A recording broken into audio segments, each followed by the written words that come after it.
antenita para escuchar. Em,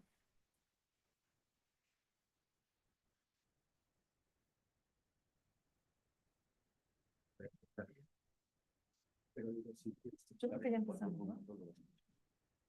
Perdón, nada más un favor, antes de que inicien su sesión, nada más corroborar que se escuchen los micrófonos aquí también con nosotros, a los que estamos directamente en Zoom, nada más, por favor. A ver, ¿este se escucha? Sí, Ok.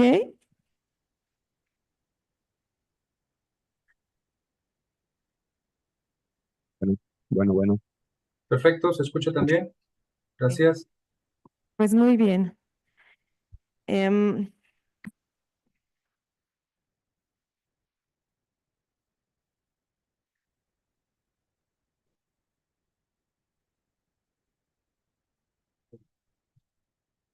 Ujú. ¿Tienes las constancias?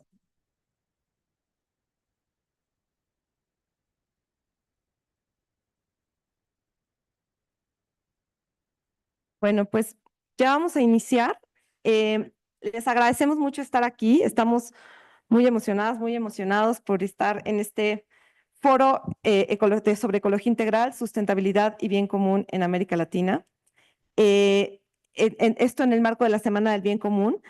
Este es un día pues muy especial para nosotras y nosotros porque lo hemos organizado con mucho amor.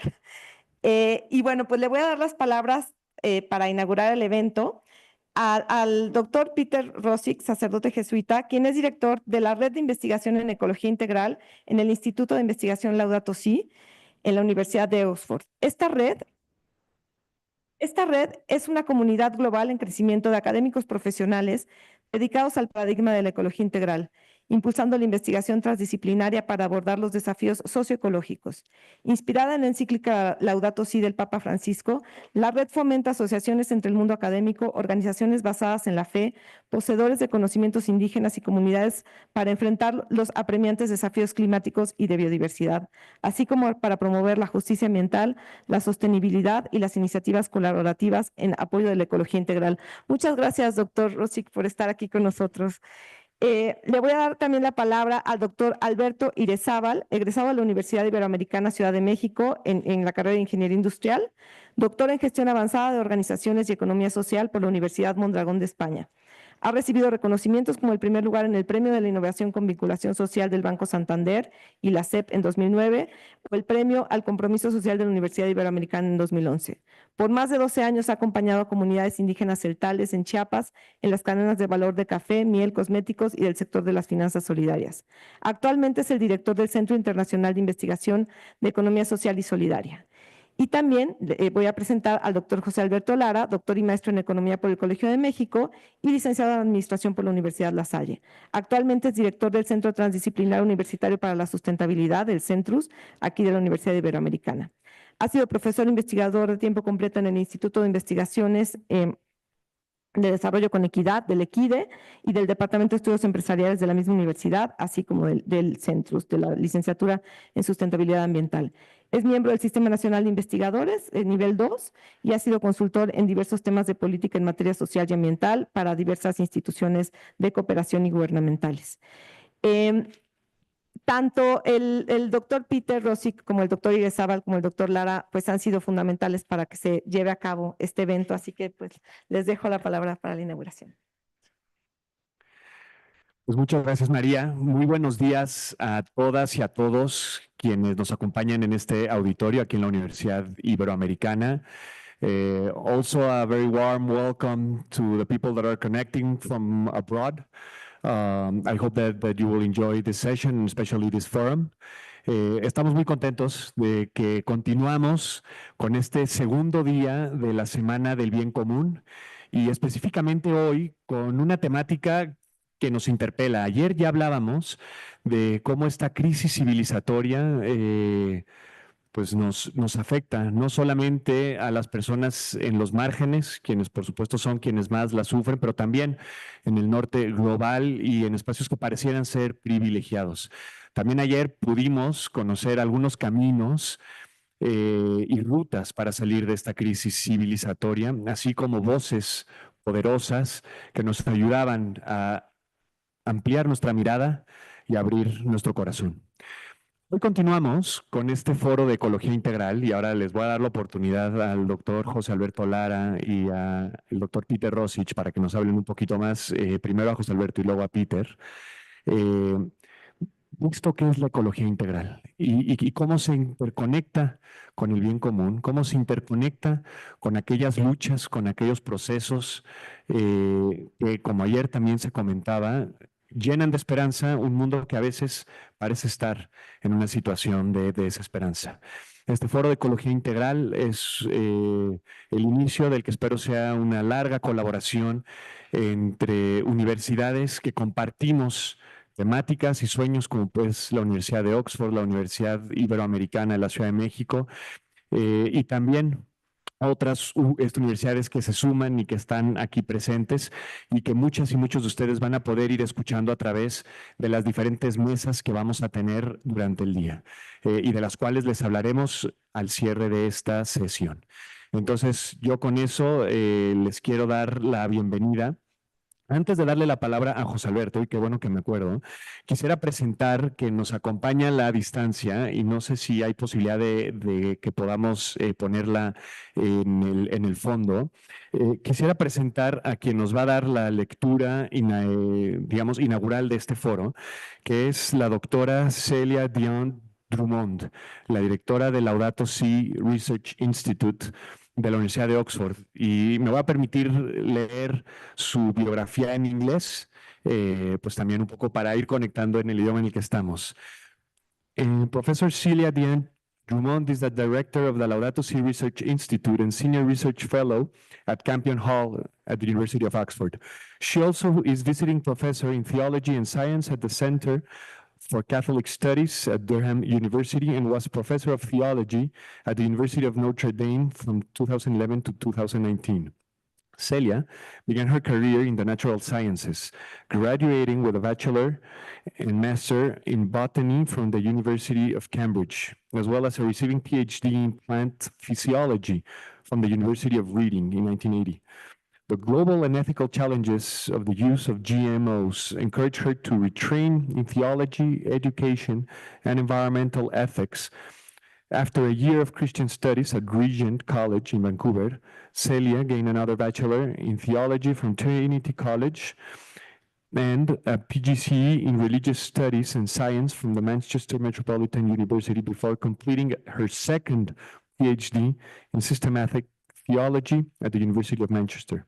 Her main research interests are in the theological and ethical engagement with the natural and social sciences on questions related to ecology, genetics, animal studies, and anthropology, drawing on a wide variety of sources ranging from Catholic thinkers such as Sergius Bulgakov and Hans Urs von Balthasar, contemporary evolutionary science and psychology.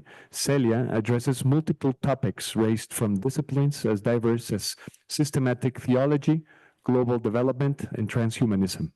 Present research projects include the evolution of gratitude, as well as morality and pneumatology.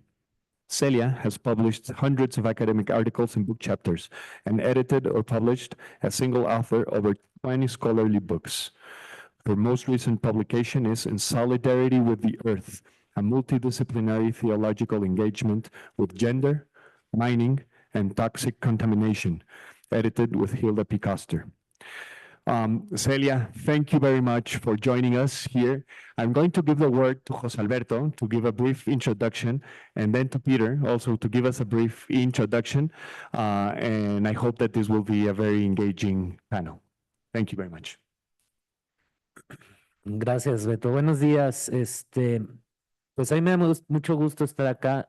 Me gusta también ver este auditorio lleno, porque no es fácil llenar este auditorio en particular.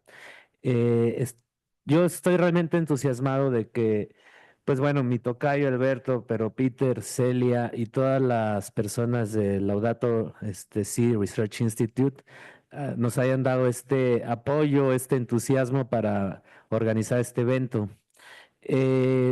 Ya veremos con Celia, con Peter, a qué nos referimos con ecología integral, pero es un término que es muy afín a lo que estamos haciendo nosotros en el Centrus. No sé si la mayoría de ustedes sepa qué es, pero es un centro de sustentabilidad en la Ibero, el cual actualmente estoy dirigiendo. Este evento realmente llevó mucho tiempo de organización. Sí quisiera agradecer específicamente a María, que está ahí en los controles, porque le dedicó tiempo, mucho esfuerzo, mucho estrés en que todo esto sucediera. Ustedes la vieron a lo mejor conectando ahí los últimos cables. Entonces, realmente mucho del trabajo es de ella, pero igualmente el apoyo que recibimos de Peter, de todo el Laudato Si Research Institute, fue muy importante. Entonces, yo no voy a tomar más tiempo. O sea, me da gusto estar aquí. Les agradezco su presencia a todo el mundo, tanto los que están de este lado como los que están allá. Y bueno, estoy entusiasmado de oír lo que nos van a decir. Muchas gracias.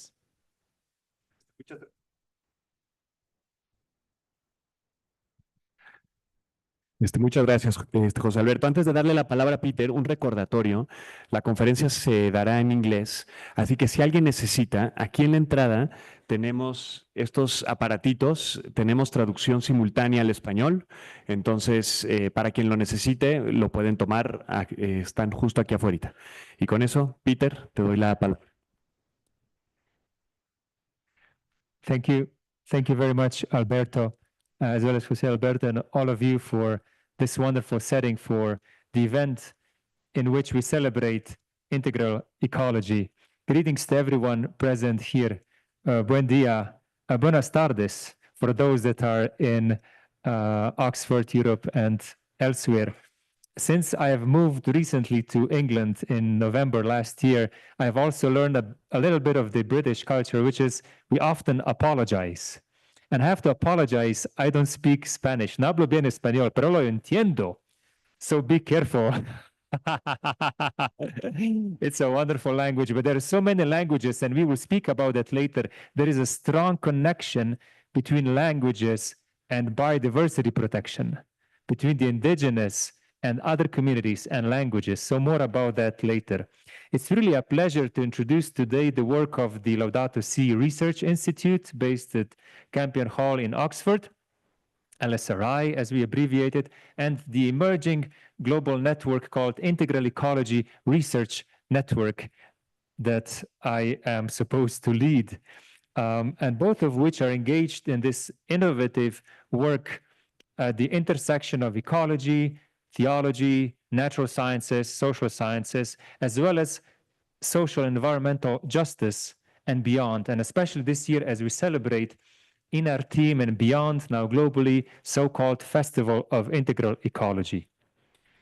The network, which is part of the Laudato Si Research Institute, is a growing global network of researchers, practitioners, communities, all dedicated to advancing the paradigm of integral ecology. This paradigm, inspired by Pope Francis's Laudato Si encyclical and other documents, calls for a deeply integrated approach that addresses ecological and social issues through scientific, ethical, and spiritual lenses.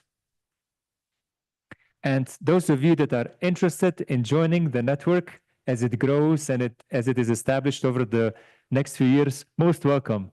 And it's really a privilege to work here with Alberto and Jose Alberto and the university here at Ibero-Americana. It wouldn't have started without your warm welcome a year ago when I was here. It's truly a pleasure to be here and collaborate. So thank you very much. A little bit about our mission, LSRI and IERN. We lead transdisciplinary research and collaborative efforts to confront the pressing socio-ecological challenges of our time. A key focus of our work is fostering partnerships and collaborations among academia, faith-based institutions, indigenous knowledge holders, and marginalized communities. Through these collaborations, we aim to draw wisdom from people and the planet and to catalyze global socio-ecological transformation for a reconciled world. I know this has been a lot of very big terms, And Celia will say more about transition and the transformation and something that we call socio-ecological conversion. And let me say a few words about this conversion in this introduction. We are all invited to go through a process of conversion. The Pope and others, and especially the poor, call us to convert to a life that is sustainable. However, this conversion comes with a price. We know that we have to change our lives, don't we? And we know that our communities need to change. And we know that systemic, huge state and other structures need to change. So it comes with a price. And not only it comes with a price that we have to give up a little bit, there are some of us that give all they have, their lives, to defend the environment, to defend the territories, and to defend especially the poor in those territories. You would maybe know that in the last 10 years, at least 2,000 people were killed and many more victims, just those that defend environments. Unfortunately, 90% of those are here in Latin America.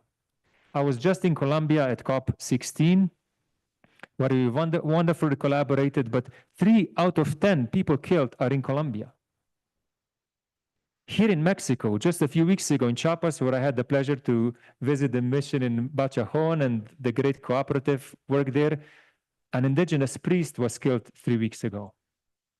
It comes with a price. Conversion comes with a price, and it's not easy. However, we continue that work, and we want to pursue it.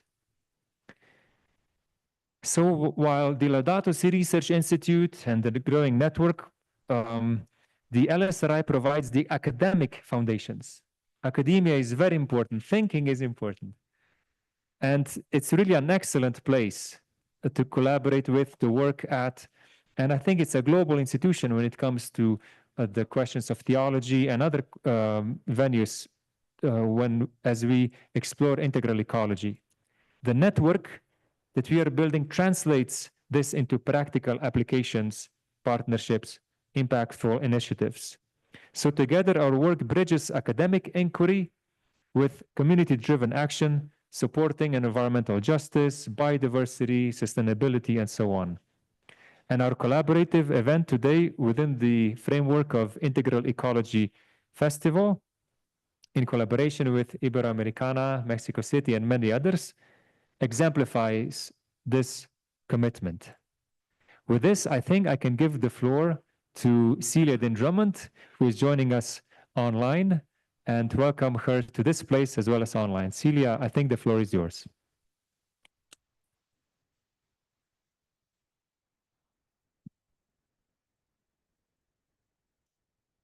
Thank you very much for the warm introduction. Apologies, I forgot to press the audio button. I'm now the title of my talk today is Theological Foundations of Integral Ecology. So what I want to do is get to the heart of the theological aspects of integral ecology as Pope Francis understood it, and also try and show how this is actually transformative of not just our practices, but also the universities and education as a whole. So we're trying to model something slightly different in terms of the way we do our academic work.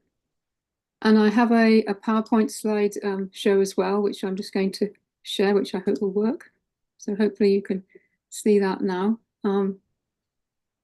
So first of all, it's a real privilege and honor to be with you. And I'm sorry I can't be with you in person, but we have a wonderful emissary from our institute, Peter, with you, who's just introduced himself and the work of both LSRI and IERN. And as he said, the context of integral ecology is becoming really painful as we think about what's happening in Brazil, Colombia, Mexico, other parts of Latin America.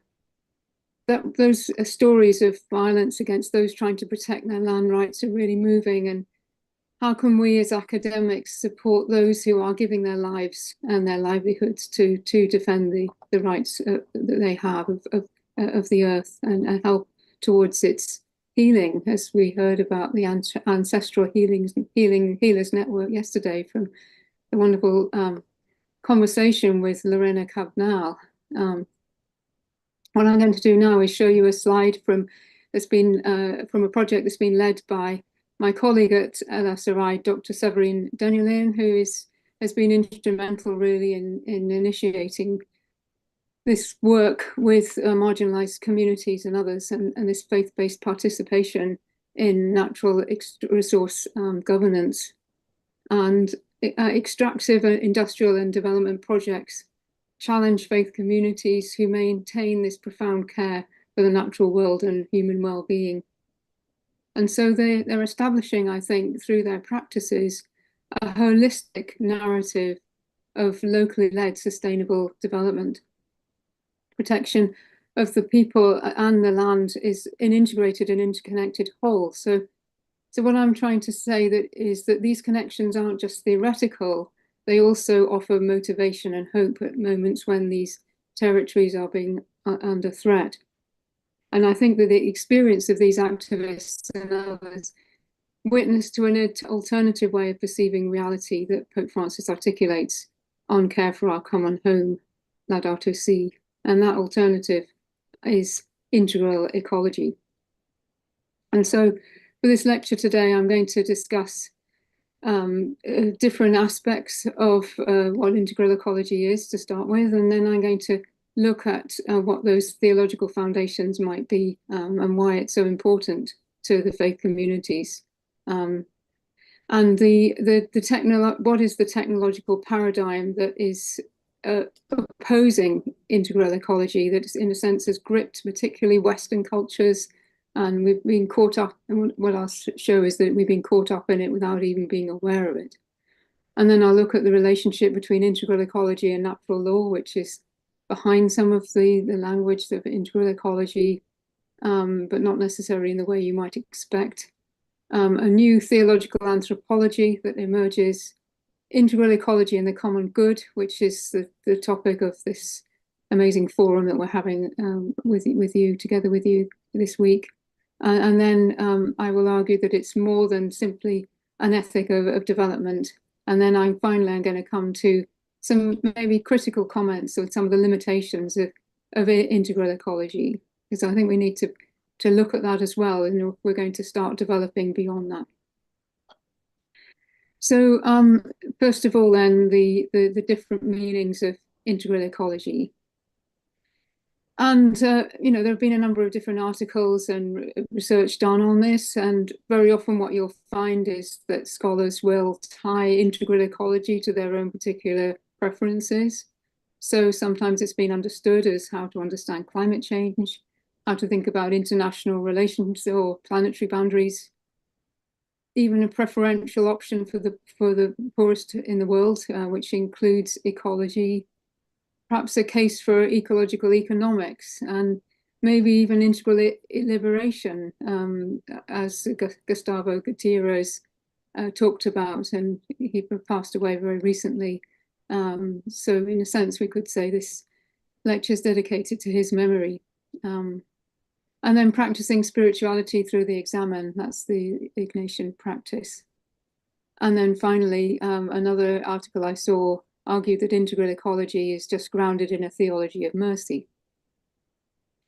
So none of those different perspectives are necessarily wrong, but what I think is that they are aspects of what integral ecology means, but they lack the breadth and of vision and the depth of theological understanding that I think we really need to grasp if we're going to understand what Pope Francis meant and what he intended by using that term. And so I'm leaving to one side discussions of secular discussions of integral ecology, because that's another lecture altogether. But just to say that there are scientists and others that have been using the term in rather different ways. So given the looseness of integral ecology, even in terms of how you understand it in the encyclical itself, it's not really surprising that it's taken on a meaning of its own. And I think that kind of ambiguity is very similar to the term sustainability that's been taken up and used in all sorts of different ways. And so what I hope to do in this lecture is to say what are the reasonable alternative ways of understanding what Pope Francis meant, or intended at least, with integral ecology. And crucially for Pope Francis, I believe, is what are the theological foundations. And without theological foundations, integral ecology sort of morphs into very general notions of multidisciplinarity or transdisciplinarity. I mean, these are all very good in and of themselves, and I support work in transdisciplinarity and multidisciplinarity, but integral ecology is much more. It's much more than that, because it doesn't get to the heart of what makes people convert, if you see what I mean. Why would they want to convert just for multidisciplinarity? And maybe even some people have tied integral ecology into development sciences as well, or political philosophy. And again, it's collapsing it into something else. And even a term like the common good, which I'll come to later, if you reduce integral ecology to the common good, which is well and good in itself, it's not quite enough.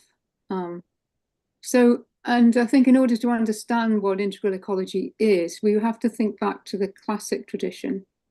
Yes, it's grounded in the Western traditions, but I think there are riches in that Western tradition as well, and we need to know what they are and acknowledge that, even if we are also trying to engage with very different cultural contexts and indigenous spiritualities and so on. And so in the classic tradition, if you want to know what a virtue is, you have to know its vice. So if we want to know what good is, we have to know what evil is. And so similarly, if you want to know what integral ecology is, it only makes sense by reference to its mirror image. And of course, there are distinctions. Virtues traditionally have been thought of as individualistic, whereas integral ecology cuts across all different levels. It cuts across individuals, communities, societies more broadly. And of course, it's that broadest cultural scope that Pope Francis really wants to transform. But the overall shape of the encyclical, if we think about where that the darker side, as it were, starts or is shaped, it begins with a theology of creation. Then he discusses what has gone wrong. And then he talks about a vision of redemption. And the integral ecology sort of falls into that redemptive phase. So how to treat the earth and one another aright. The technocratic paradigm, which is associated, if you like, with the negative, the darker side, the opposite of integral ecology, provides, rather like the ancients did with vices, a much greater clarity of what integral ecology means. And I will argue too that integral ecology isn't just an idea, but it's an overarching paradigm within which all ethical thinking on care for our common home sits. And he based his, or developed his discussion of integral ecology in the 4th chapter. So we had a number of different chapters before that, arguing first of all about the scientific basis for what is happening to our earth, then the theological and biblical roots of reason to care for creation, and his underlying understanding of what cultural issues were to stake, and then integral ecology then arising or coming out of his critique of the technocratic way of thinking about the world. And such thinking, such technocratic thinking, forms a distorted cultural paradigm arising out of epistemological frameworks which are largely accepted in the West. So they become woven in. So he's not, I should add, opposed to science and technology. He's opposed to their substitution for moral and theological ways of framing all our human relationships and priorities. It's that filtering in to all our human relationships and priorities that he wants to challenge. And again, once a distorted form of anthropocentrism takes hold, life becomes, to quote Pope Francis, one-dimensional. And in this situation, an individual will seek to control and manipulate the world rather than being in tune with it.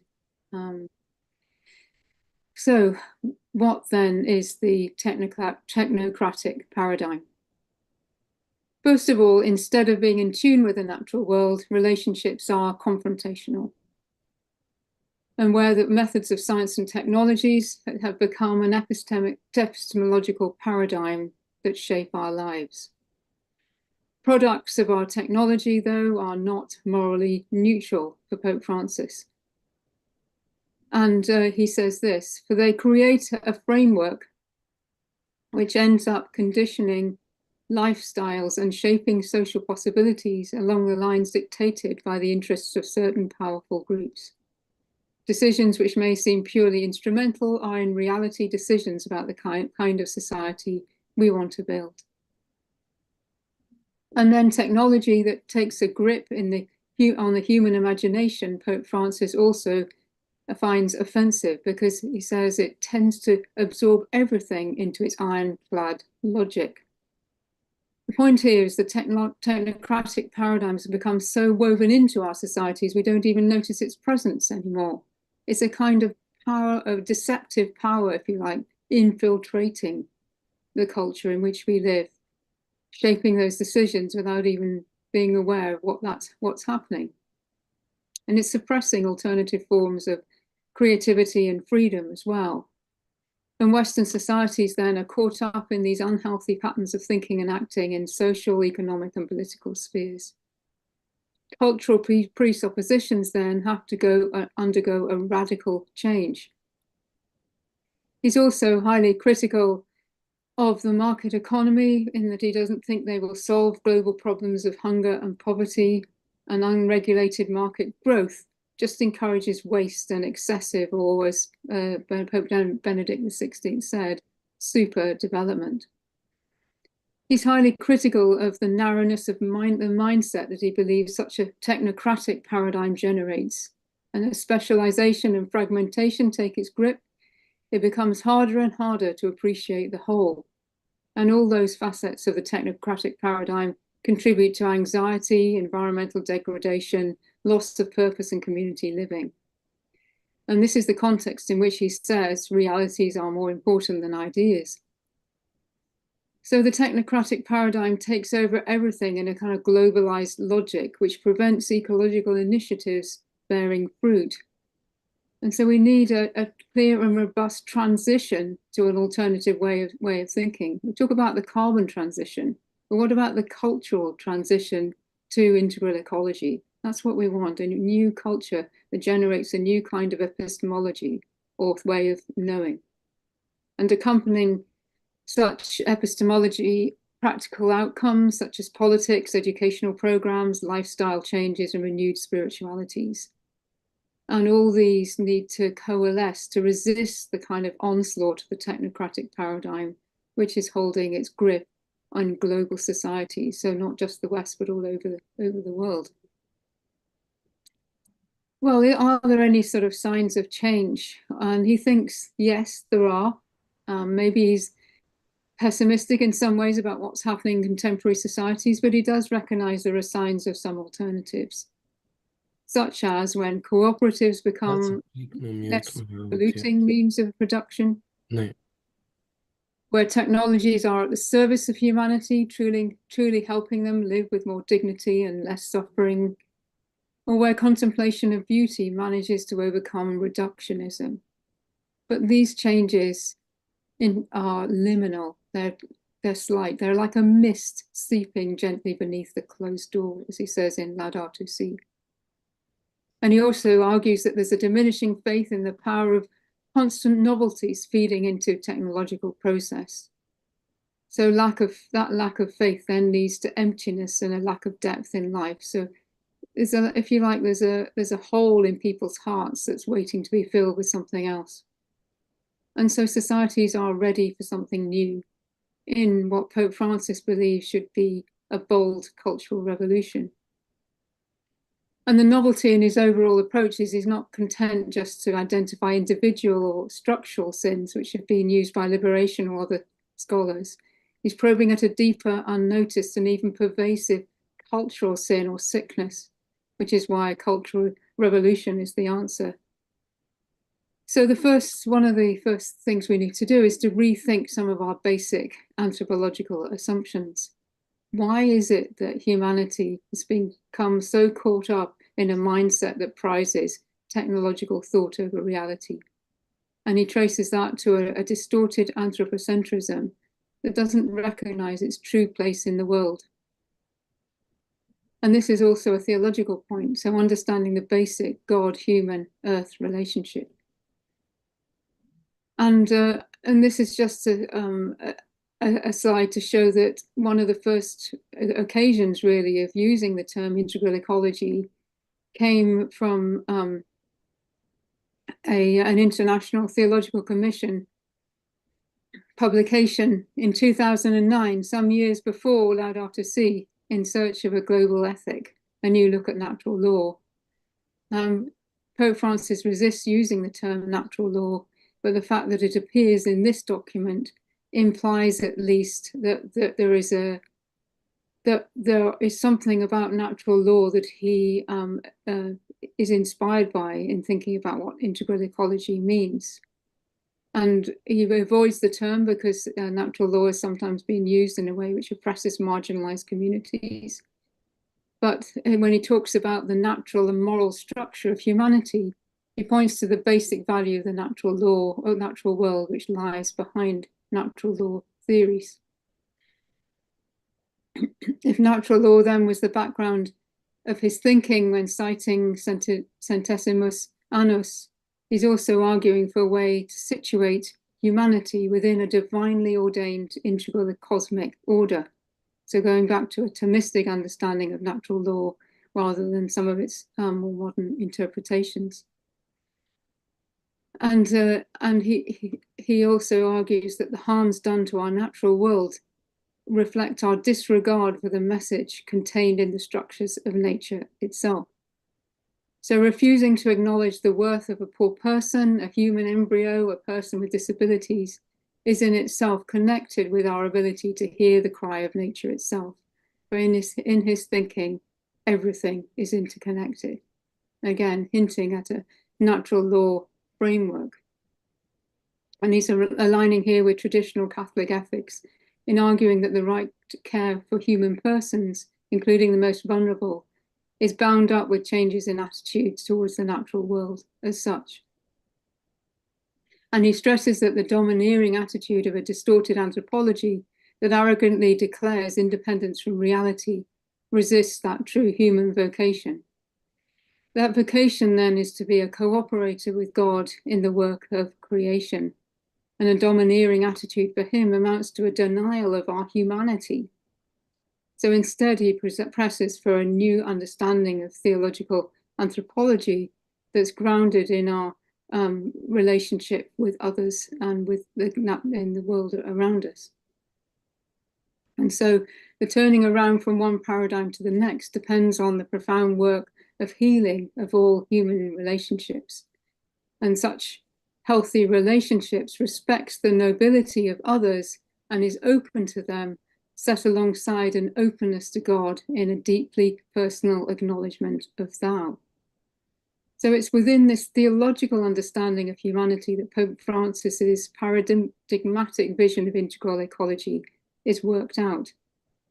And the first time he mentions integral ecology in Laudato Si, he also refers to Saint Francis of Assisi, who is, as he says, the example par excellence of the care for the vulnerable and of an integral ecology lived out joyfully and authentically. And so while he also uses the language of integral human development, integral ecology is more explicitly conscious of its religious dimension, but it begins with the biblical understanding of creation. So he says this: we urgently need a humanism capable of bringing together the different fields of knowledge, including economics, in the service of a more integral and integrating vision. So it counters too all the aspects of the technocratic paradigm I summarized earlier, and there isn't time to go through every single item of that opposite of that counter, but all you need to think about is the opposite of the technocratic paradigm, and that's what integral ecology is. So it's in tune with the natural world rather than in opposition to it. It's the vision within it which any technological innovation needs to take place, and so on. So what about the common good? The common good aligns with integral ecology in Pope Francis' thinking, and he discusses it in the encyclical and notes its relevance and its importance. So he's not denying the importance of the common good, but it comes in relation particularly to the argument for human rights and solidarity with the most vulnerable human communities and an extension to future generations. And justice and sustainability are just as relevant then to future generations as the present, but he doesn't argue for broader notions of the common good to be extended to all creatures in a way that some scholars have suggested. So it's not an enlargement of the common good. Rather, he confines the common good to humanity, even though he brings into it issues of environmental justice, such as the right to clean water and so on. So it's set within its own framework rather than changing the meaning of the common good.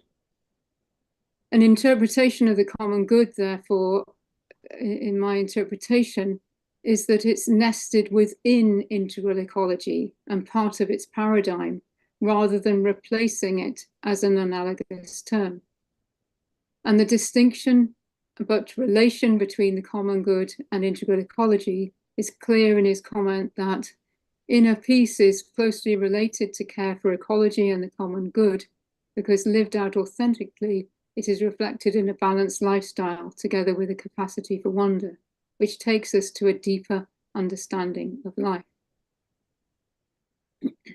Integral ecology creates a different kind of social imaginary from which the technocratic paradigm that captivated human societies. It's a different kind of vision that cuts across everything. So the common good is just part of that, but it's not the whole. And it also invites a different way of approaching economics as well.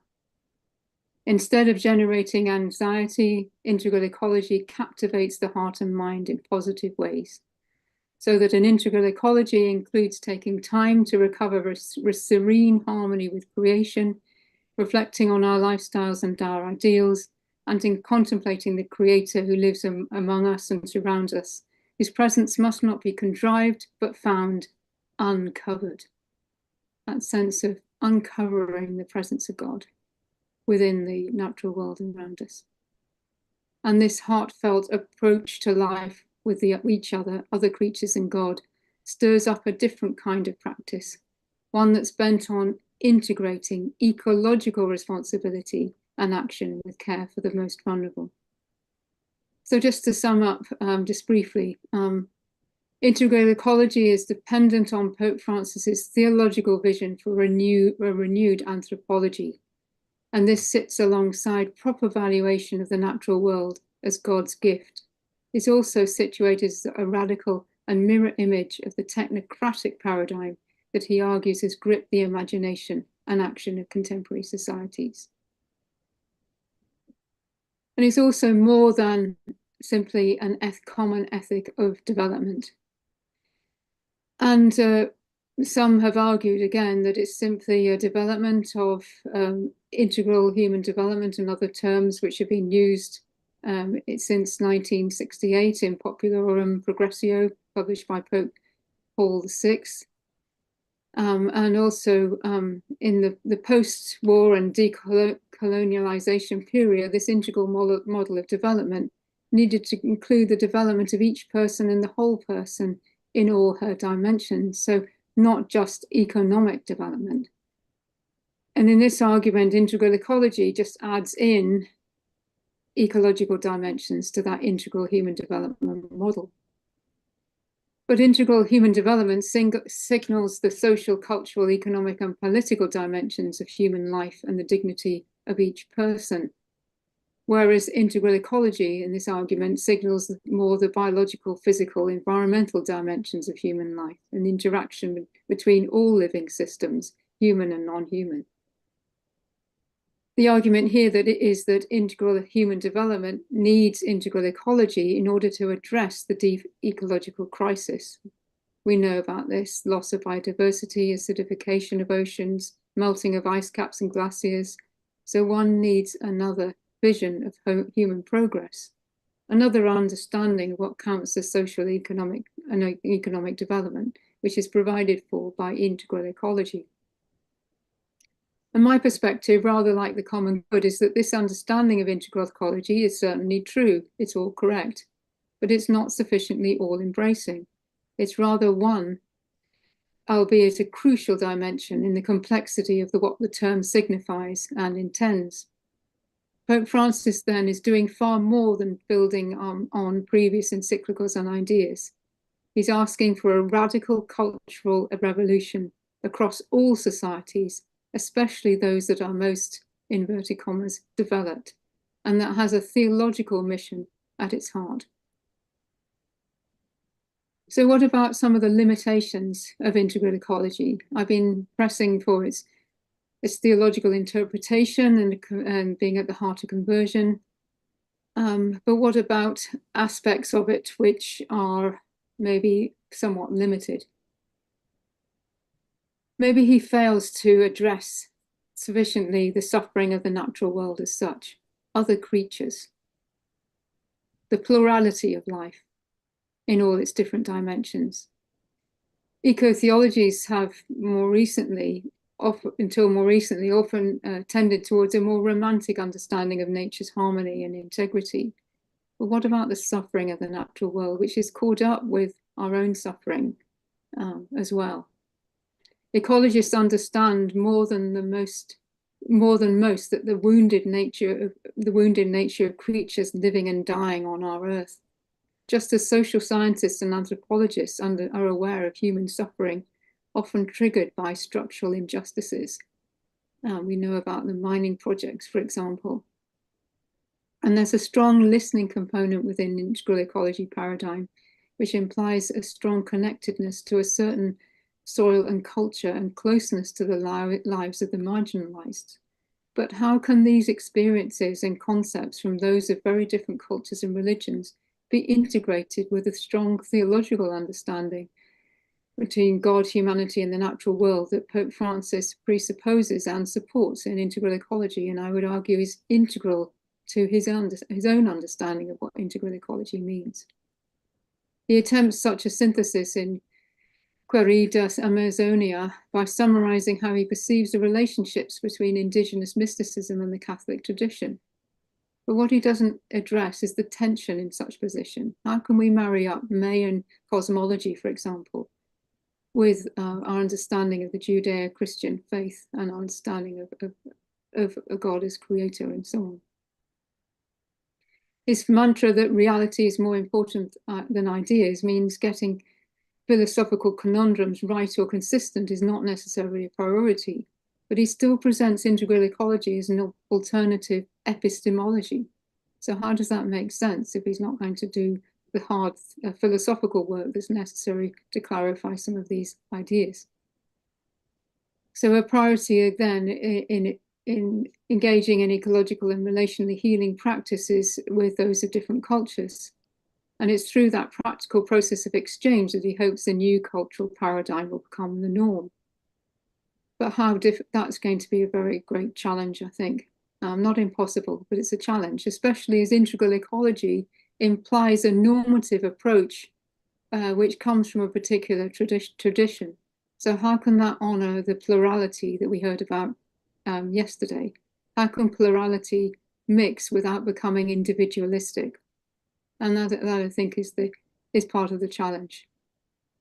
Finally, in terms of critique, what about the role of women who are essential in defending human rights and protecting land?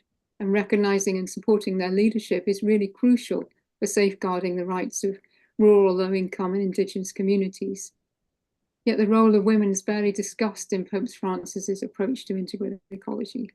There's a lack. So there's the other creatures are kind of missed out or not recognized sufficiently, and nor are women. And I will just come now with a few conclusions. So thank you so much for your patience in listening to me.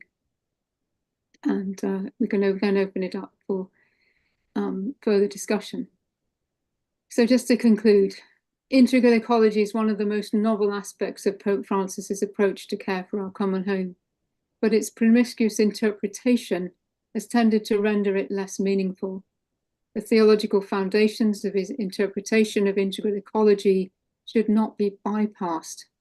I've argued in this lecture that integral ecology presents an alternative, theologically grounded paradigm to the technocratic one.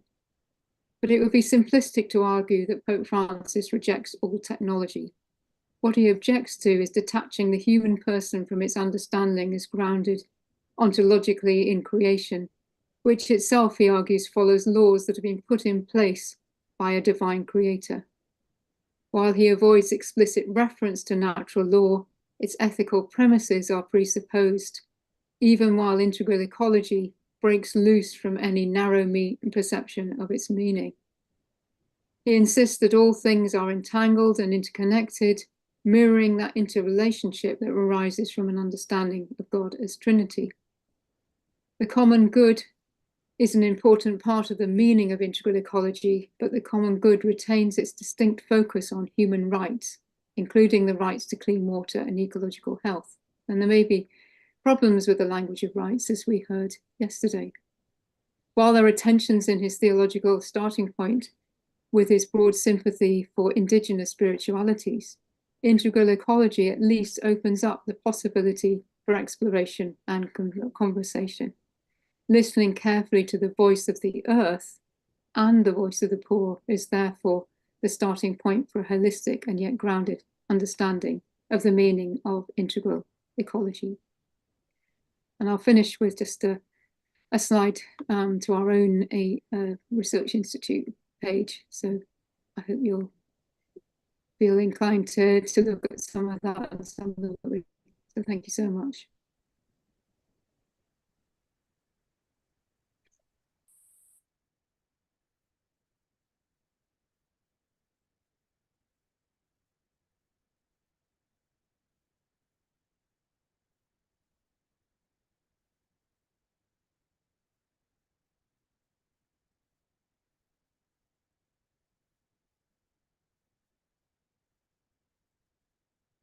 Celia, thank you very much for that wonderful lecture. I think that you've showed us the complexities that lie within a concept such as integral ecology. And so I will also like now to give the word to Peter, so you can continue on this reflection. Thank you, Alberto. And thank you, Celia, for this rich exploration of the theological foundations of integral ecology. I think these reflections help us to see integral ecology as a framework for reimagining our relationship with creation. And it has much to offer. And I would like to highlight some of the points. The first one being integral ecology as a holistic paradigm. Celia presented integral ecology as more than an ethic. It's a revolutionary framework. And that's where I get scared. Celia said, I quote, this soft-spoken, brilliant English woman we just heard, she said, listen, I quote, is a radical cultural revolution. Did you hear that? In her presentation. Celia now goes to Chiapas. Imagine, she speaks to the two rebel groups that are in drug cartels. Will she be welcomed? She will put herself in some danger. Or let her speak to the former Mexican president, AMLO. Speaking about cultural revolution, he will say, no, we are the revolution. We are the permanent revolution, right? So who does speak about revolution? I think it's important to clarify. I think Celia speaks of a peaceful revolution. I think it's important to clarify. I grew up in a communist regime in a small country of Slovenia. They were speaking about the revolution all the time. And some of my family members were on the communist side, so they got pretty well off. But others were put in prison, like my grandfather, and my uncle was shot. Revolutions are not an easy process. They need to be peaceful. And I think integral ecology, if we consider it as a revolution, it represents, as Celia said, an alternative to technocratism and redefines how we understand and how we act when it comes to addressing ecological and social issues. So it needs to be a holistic approach. It's not just about taking power. It's not just about saying who is right. There is something also very Ignatian there, which is about discernment and process and doing this together in a holistic manner and seeing beyond fragmented approaches. At the network that we are creating with LSRI and among the Jesuit universities and many other partners, we are creating hubs of research and action that embody this kind of interdisciplinary, even if possible, transdisciplinary approach. And they focus on areas such as food systems and ethical resource governance and biodiversity preservation and so on. And so we would like to ensure that our research considers the full spectrum of ecological and human well-being. So, Celia, your framing of integral ecology underscores this transformative potential of a holistic approach grounded in theology, yet widely applicable. The second point I would like to raise is the engagement with the marginalized and indigenous voices. Your emphasis, Celia, on the critical need to amplify the voices of the marginalized and indigenous communities is profoundly resonant. These communities are not just stakeholders, but are custodians of essential ecological wisdom. We've experienced that to truly serve in the spirit of integral ecology, our role must often be one of listening, supporting, and empowering those communities. As you highlighted, recognizing their role as stewards can reshape our own understanding of ecological responsibility, and this mutual learning enriches the global discourse on integral ecology. I was very struck over the last few days in Chiapas to learn more about how they use cooperatives and build social tissue. And thank you, Alberto, this morning for the word social capital. It would be impossible to imagine to be an individual fully atomized in Chiapas, somewhere in Chilon or in Bachajon. It's all about community. You can't do without. And in fact, the more you rely on community, the more long-term you will be successful. Short-term, of course, coyotes and others will have gains, and you may benefit from those gains. But long-term, the community is the answer. And there too, this holistic approach comes into play. Another question that I've been asked twice now over the last 2 months, being first in India and here, and I'm sorry if this is a bit of a sensitive issue. It's called the sacrifice of chicken. You may have heard of it. In some cultures, indigenous culture, the killing of chicken is related to a strong sense of spirituality, and often hymns are being chanted when a chicken is sacrificed. In fact, in some of these cultures, you know who the best butcher is? Is the local priest. And why is this important?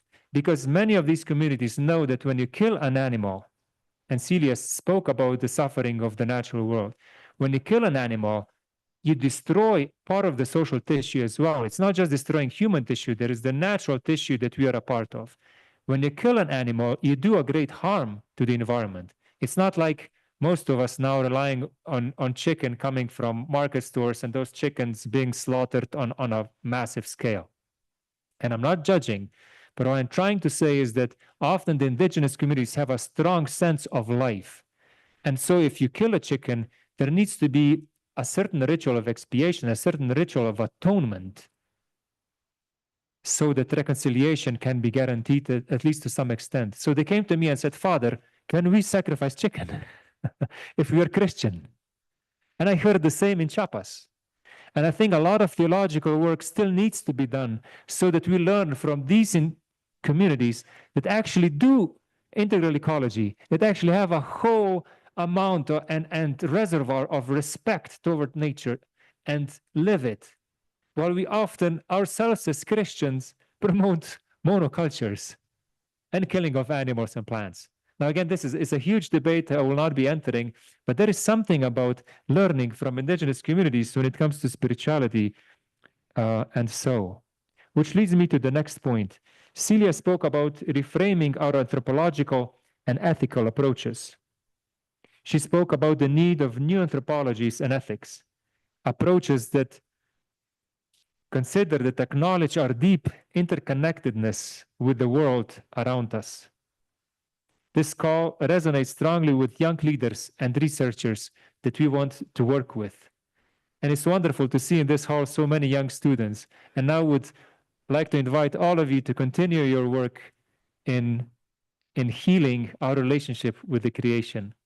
It's often, in fact, from you that we learn how to move, how to act in a sustainable manner. So thank you, young leaders. And thank you also to all of you who do research. I was so impressed that just a few weeks ago in India, many of the researchers, if not most of them, were actually tribal researchers doing their work hard. And so it was wonderful to see this interconnectedness and working together with them, because it reframes, what we do is reframing ethics and human identity in relation to creation. And thank you for doing that. And thank you also for helping us, old guys, to learn from you, but also to interact with you and do things together. My fourth point is about eco-conversion. So there is a lot that needs to be done on various levels. For example, Celia mentioned carbon conversion. We need to convert in terms of our carbon emissions.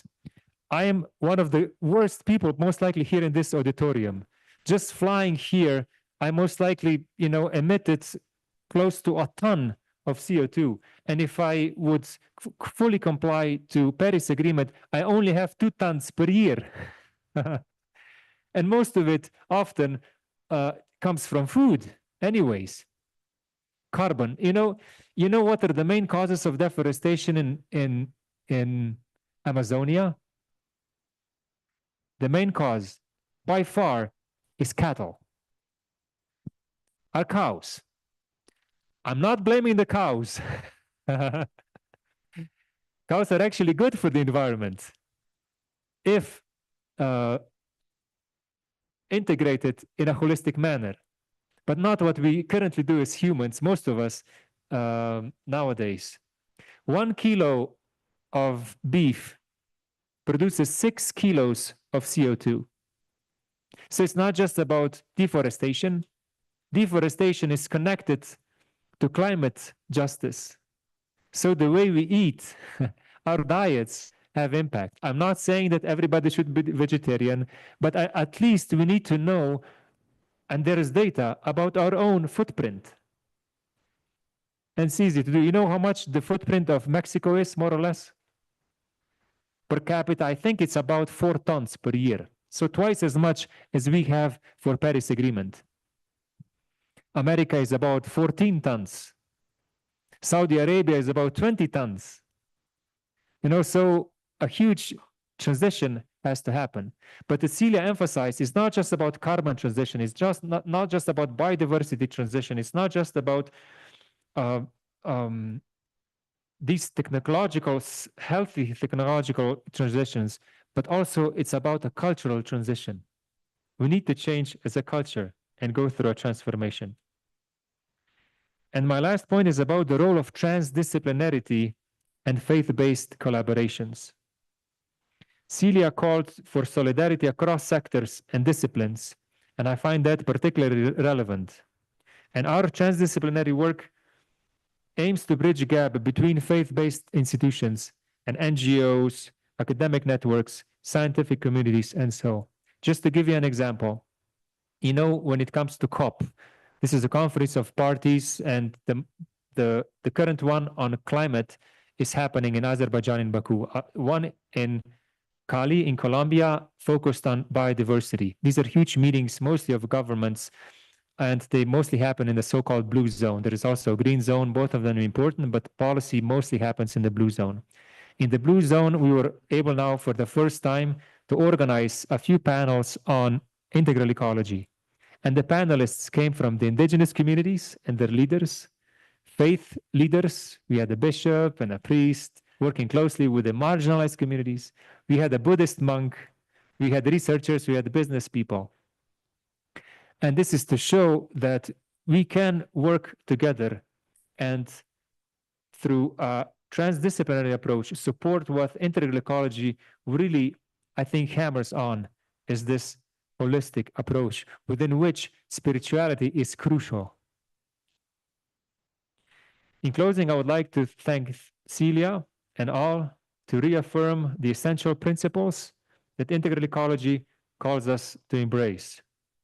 At LSRI and the Integral Ecology Research Network, we are inspired to continue fostering partnerships, such as the one with Iberoamericana here in Mexico City and beyond, amplifying marginalized voices and cultivating leaders equipped to navigate the urgent environmental and social issues of our time. Thank you again for collaboration and all the best.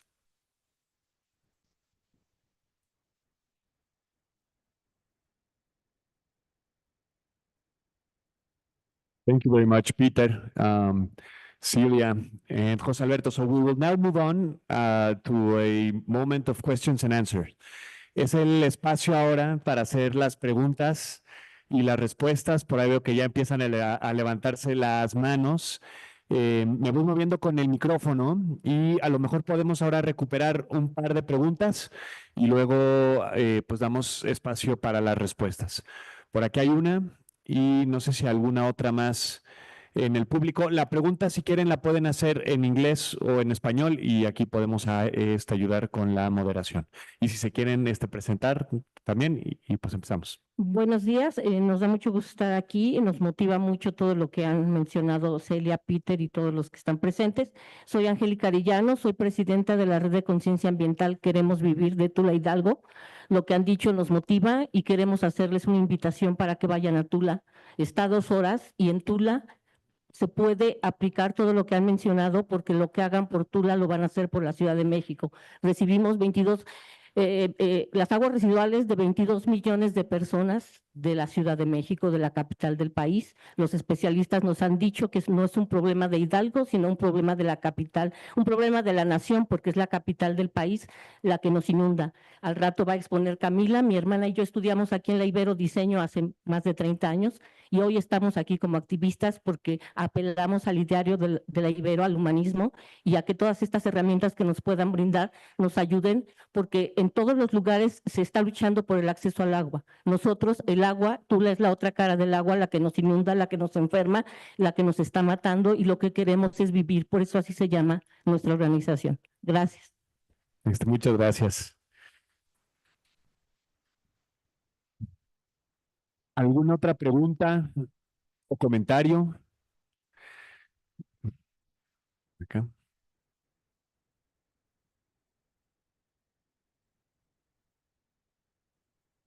Hello, thank you for your conference. My name is Jesus Becerril from Mexican Institute for Christian Social Thought.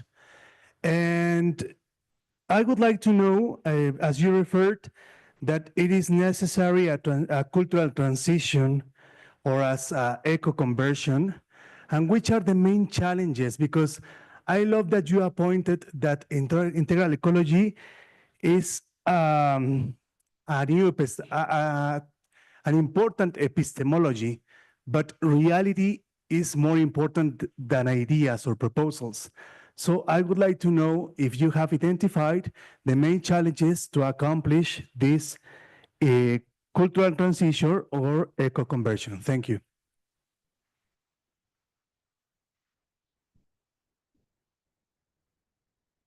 Let's collect one more question and then I can give you the floor, Celia and Peter. Buenos días, gracias por su excelente ponencia a la doctora Celia y al resumen que nos hizo el doctor Peter, bueno, el sacerdote Peter. Yo soy Isabel Cornejo, presidenta de Mujeres del Bosque de Cobos y animadora de animadores de la región centro del movimiento Laudato Si, aquí en México. Y bueno, mi pregunta es cómo involucrar a los jóvenes a que se integren a esta ecología integral y a tener una conversión ecológica. Muchas gracias. Shall I translate that last question? No. Celia, I don't know if you were able to listen to that question in English with a translation. If not, I can help you now. So the question of Lisbeth was in terms of how can we help engage young people in terms of what was stated of this radical cultural revolution and how do we integrate them? What would be the first steps? And then I can give you the floor now, Celia, to answer the questions and then Peter. Okay, thank you very much, and both very good questions. I think the first one's about the challenge of cultural transition when it's a cultural revolution, if you like, when it is an epistemological process, but it's also reality is more important than ideas. What it points to is that both theory and practice need to hold hands. In other words, go side by side. So it's not enough just to talk about it. We also need to do something. And I think it also connects with a question about engaging young people. So in order to engage young people in integral ecology, we need to get young people out there doing practical works, but also reflecting on those works as well. So new different ways of farming, for example, we have an agro project as well that Peter can talk about more fully. And I think it's when young people get engaged in practices that things start to sink in and make sense.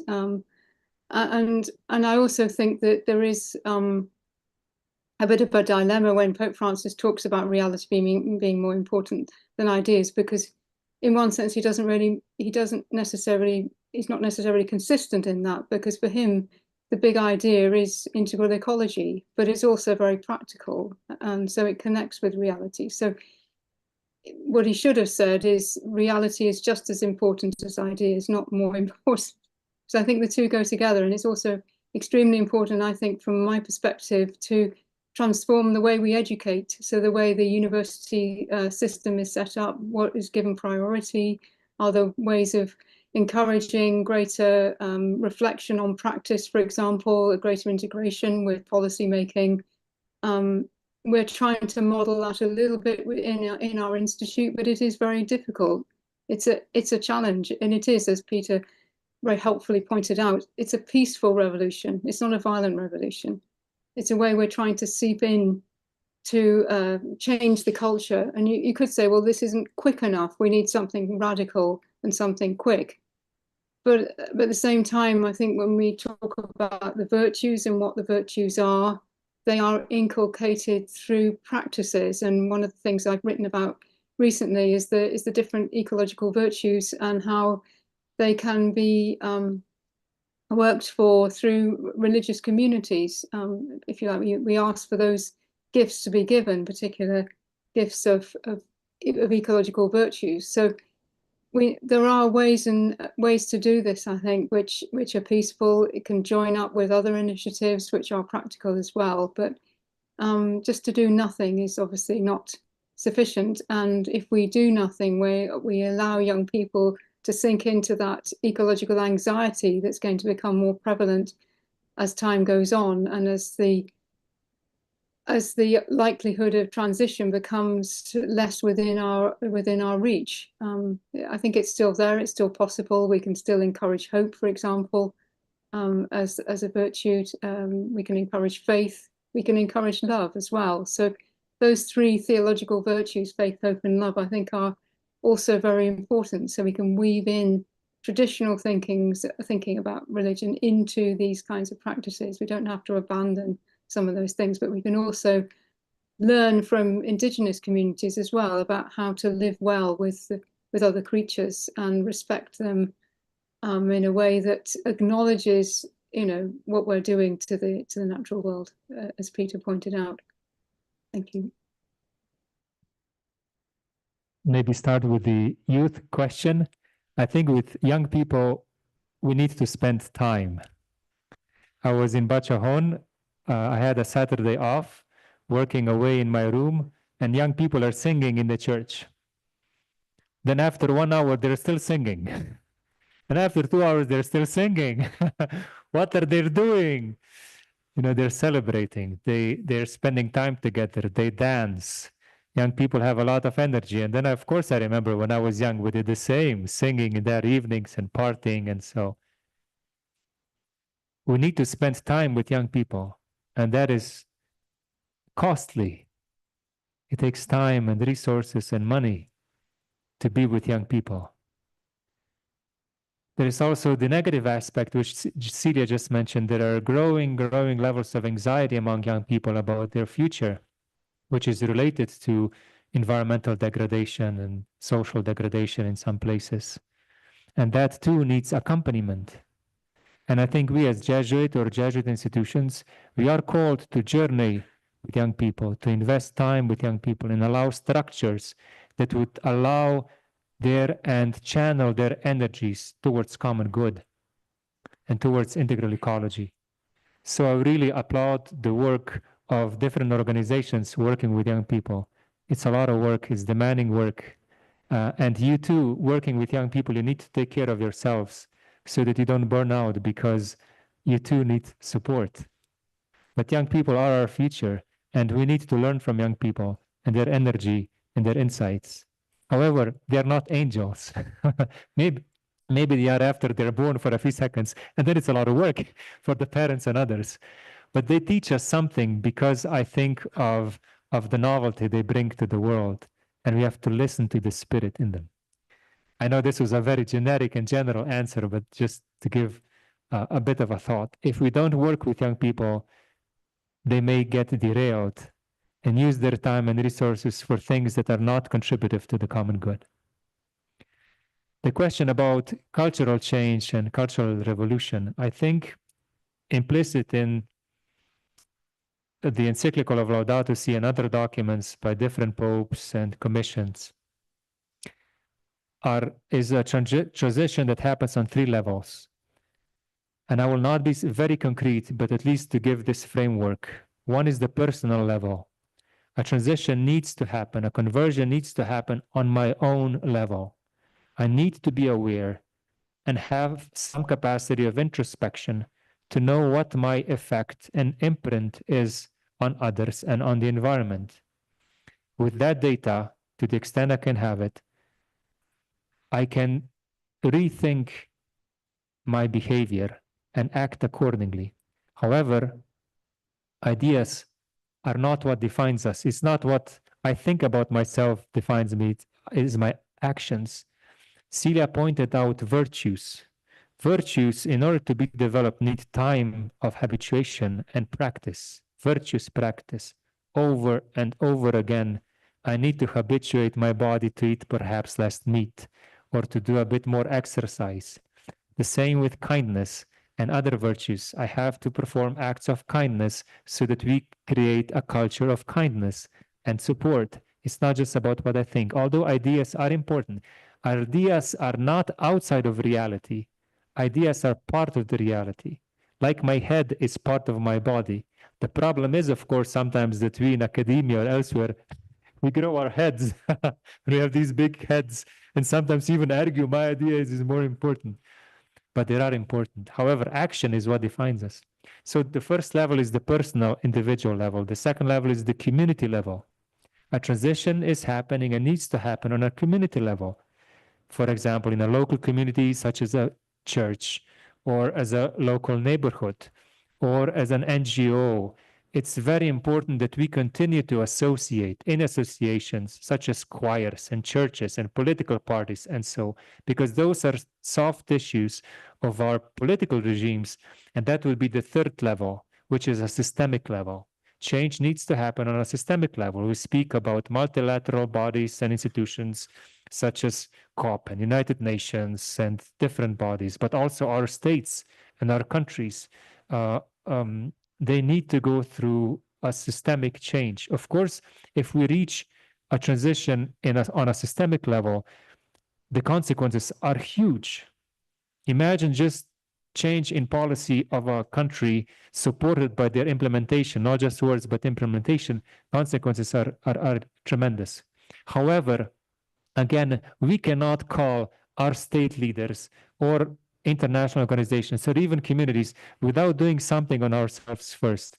Otherwise, we don't walk the talk. And it's very demanding on our heads because it's partly our cognitive dissonance, and it hurts us tremendously. So it's better to start small and do changes in our lives while still supporting the changes on the community and systemic level. That would be my, again, more of a general answer. Thank you, Peter. Thank you, Celia.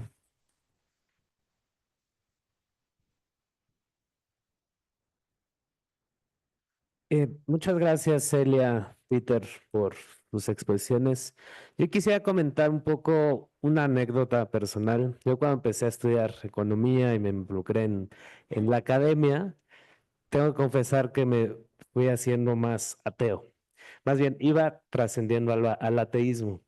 Pues porque uno, bueno, empieza a cuestionarse como que si existe, no existe, algo más allá, pero justamente como que ahondando más, profundizando más en los temas, en los problemas, como que un retorno justamente a esa necesidad de espiritualidad. Alguna vez escuché a mi papá y a mi hermana platicar sobre lo que necesitaba el mundo y decían, necesitas más espiritualidad. Y en ese momento yo como decía, pues lo que necesitas es más tecnología, más soluciones, ¿no?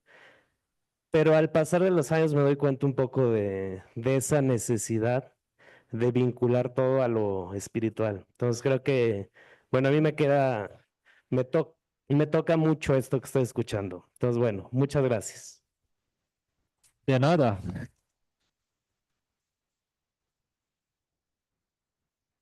Muchas gracias, José Alberto. Gracias, Peter. Gracias, Celia.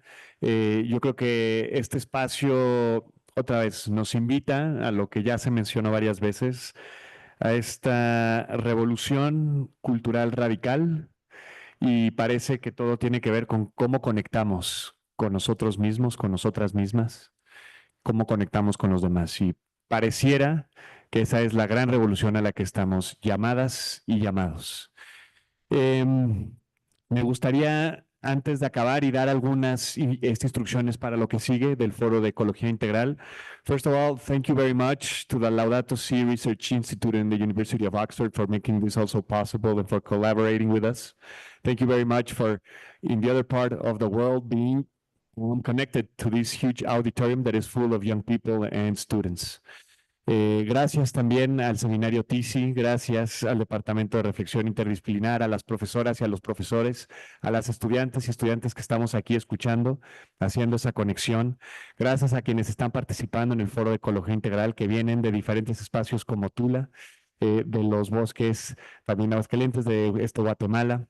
Y de muchos otros espacios, y gracias a los 3 centros de investigación que tenemos en la universidad, al Centrus, al CIES y al SECRIGE en temas de sustentabilidad, economía social y solidaria, género, y por supuesto que al programa de incidencia, que por cierto no quiero dejar de invitarles, quienes vayan por la explanada está la Feria de Manos Abiertas y nos acompañan de diferentes partes del país, muchas artesanas, artesanos, que han puesto su trabajo y lo materializan en cosas muy bellas que vale la pena ver y que además es una gran oportunidad para comprar como un regalo de Navidad. Así que les invito a que no dejen de ir a la Feria de Manos Abiertas y no nada más comprar, sino hacer una conexión significativa como es a lo que nos invita justamente esta conferencia. 2 instrucciones breves. Ahora vamos a tener un receso. Y luego nos vamos a ir a 2 diferentes mesas simultáneas en donde revisaremos aquellas aproximaciones conceptuales y debates sobre la ecología integral en América Latina. Voy a empezar con la mesa 2, que nos vamos a quedar aquí en este espacio. La mesa 2 además se va a transmitir a través del Zoom para quienes se registraron en el YouTube con traducción simultánea al inglés. So if you're listening me and you're connected and you're an English speaker, you will be able to tend to, by the Zoom link, to the second table, and we're going to hear from Luis Felipe Barbosa Lacerda from the University for la Universidad Católica del Pernambuco in Brazil. We're going to hear from Juan Carlos Fonseca Sánchez from la Universidad de los Andes in Colombia. We're going to hear from Iris Stewart and Alan Baez Morales from the University of Santa Clara, and Raúl Díaz from Asdinec in Nicaragua. We're going to hear from Natalia Valdivieso from the University of Manchester and Marius Vigier, who's an independent climate economist. And for different perspectives in terms of integral ecology, we're going to stay here, both in the Zoom link and aquí en el auditorio. La otra mesa simultánea la vamos a tener en el auditorio Martín Buber. Eso está en el edificio E, en el segundo piso. Ahí vamos a escuchar de Jorge Lagunes Zárate, del Tecnológico Universitario del Valle de Chalco, de Byron Alejandro Gálvez Campos, de la Universidad de Rafael Landívar de Guatemala, y de Alaide Soledad Hernández, de la provincia marista de México. Entonces, son las dos mesas que tenemos. Pueden decidir en cuál quedarse. Las temáticas otra vez tienen que ver con estos diálogos y reflexiones en torno a la ecología integral. Quien no sepa dónde está la Martín Buber, me puede seguir a mí o a José Alberto. Again, thank you very much. Muchas gracias. Y después regresamos aquí a este auditorio para las siguientes dos mesas. Thank you very much.